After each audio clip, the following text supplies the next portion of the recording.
How to use Klarna with PayPal or Apple Pay. You can link Klarna to PayPal or Apple Pay for faster checkout. And let's see how to do it quickly and easily.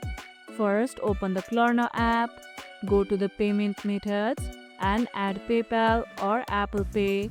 When shopping online, select Klarna as your payment option.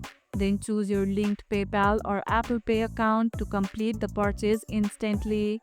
Using these linked accounts can speed up checkout and keep your card details more secure. Do you usually use PayPal or Apple Pay with Klarna? Let us know about your experience in the comments below. And that's how you can use Klarna with PayPal or Apple Pay.